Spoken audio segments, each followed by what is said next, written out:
Hello and welcome to today's daily news report where I cover all the biggest stories affecting your life and money.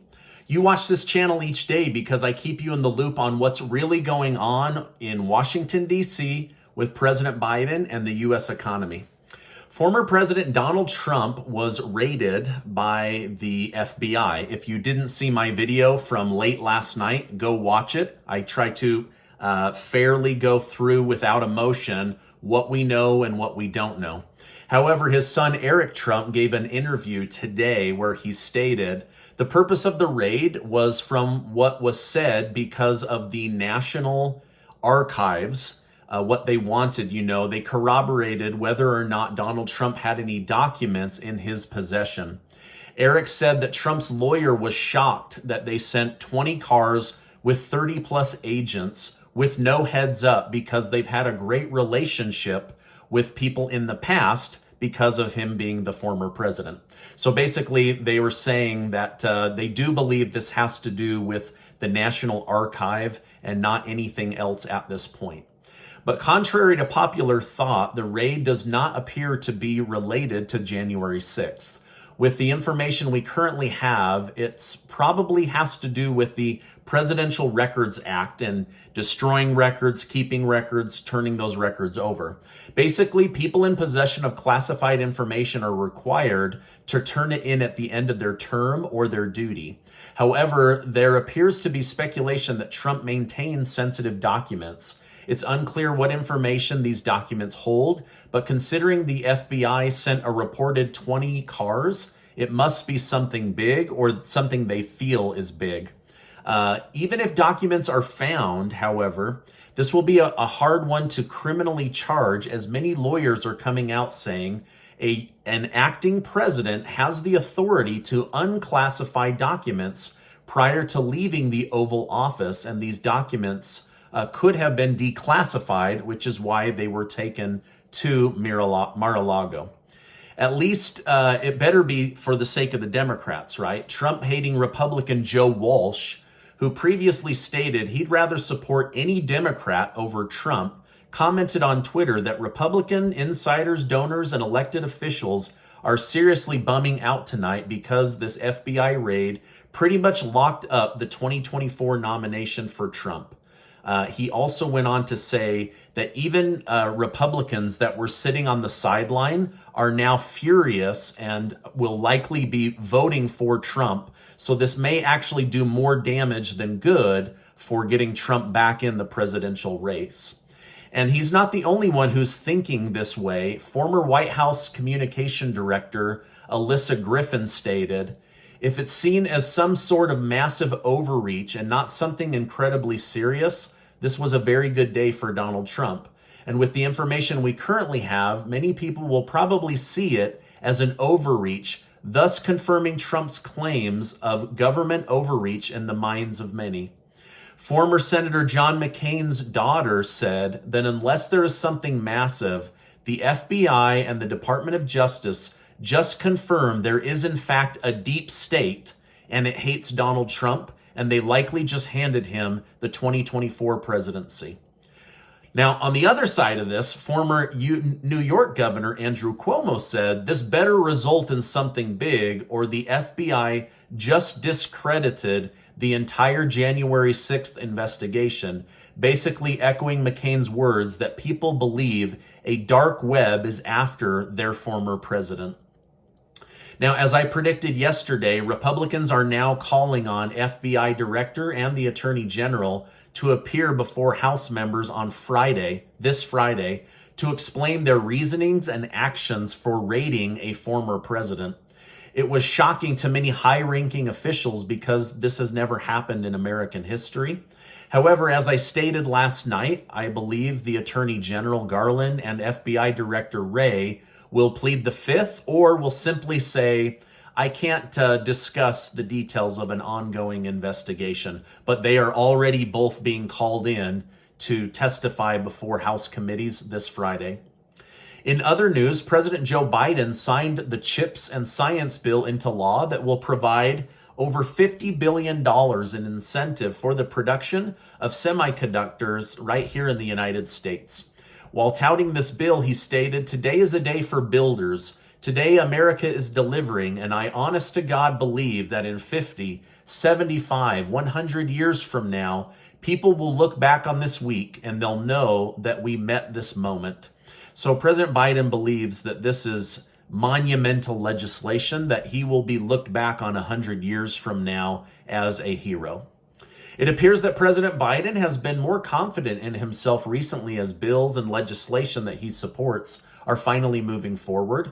Yesterday, he was asked about his low ratings and he responded, "It's a long way home. The fact is that we've been divided for so long. It's only recently that we have any kind of movement, and I think you're going to see a lot of changes."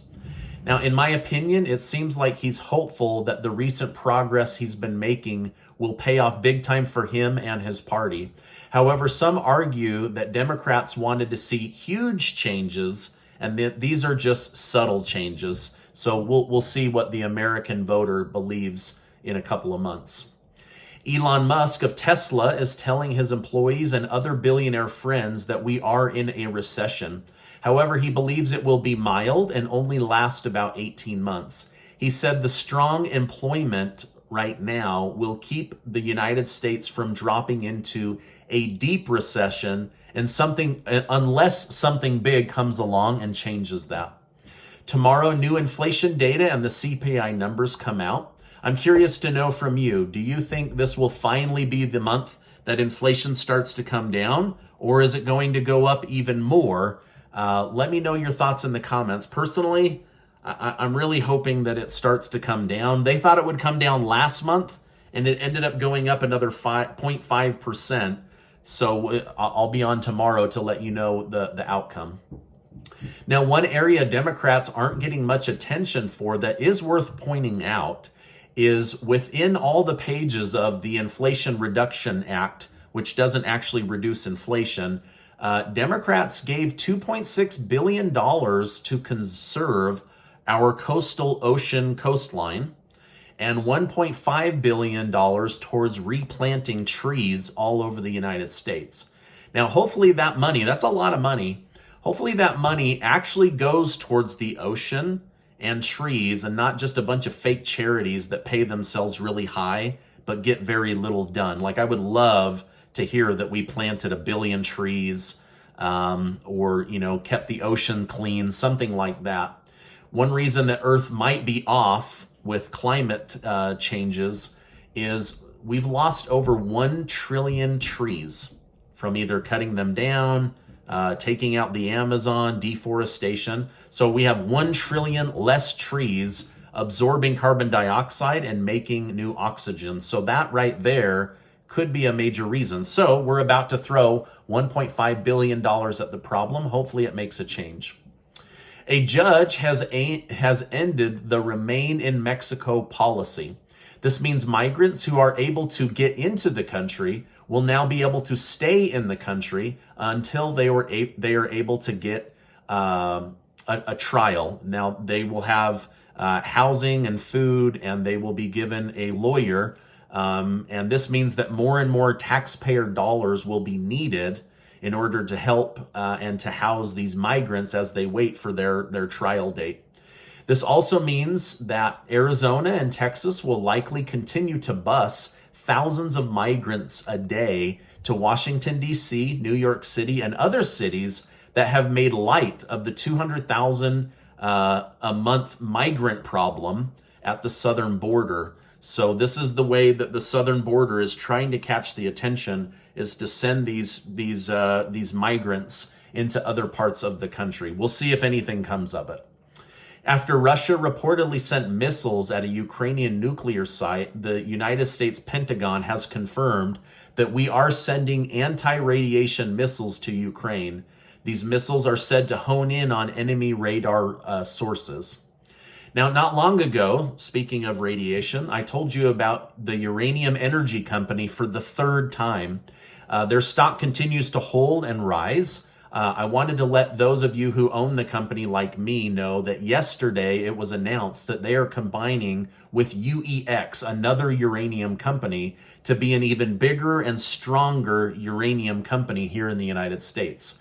The merger will allow Uranium Energy to start excavating more uranium faster at their Wyoming and their Texas facilities. So I expect this stock to continue to do well over time. Anyway, big announcement. Wanted to let those of you in the community know about it.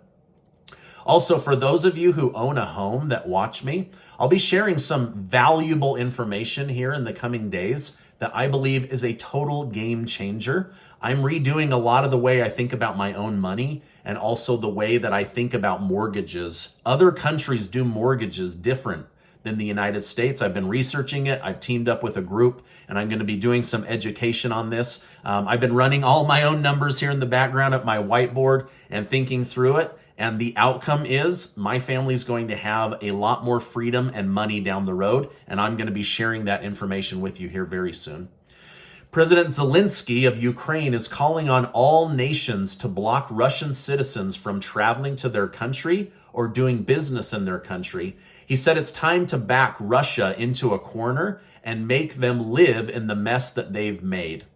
What do you think? Is this the right move? Back Russia and Russians into a corner? Or is that a little bit overboard? Personally, I think it's overboard because many Russians might not agree with what Putin's doing. I, for one, wouldn't want to be judged by what my government's doing because I don't agree with most of what my government's doing. So anyway, that's what Zelensky is saying today. As we continue to help Ukraine, House Speaker Nancy Pelosi continues to belittle and mock the president of China, Xi Jinping. On MSNBC Morning Joe, she stated, "I think that he's in a fragile crisis. He has problems with his economy. He's acting like a scared bully." It's clear that Pelosi thinks China is bluffing, and I'd love to know what you think. Is Pelosi poking a bear, or is she justified in mocking the president of China? Let me know your thoughts in the comments. Now, this is my update for today. Before you go, make sure to get your name entered to be one of the winners of the August giveaway that Casey and I are doing, thanks to generous video sponsors. Each of the winners is going to win $1,000 in cash, and you can spend it however you want. We're excited to give that money away. Now, before you go, I want to remind you that you are amazing. I really, really believe that. And I appreciate you being in my community, and I will see you on the next video.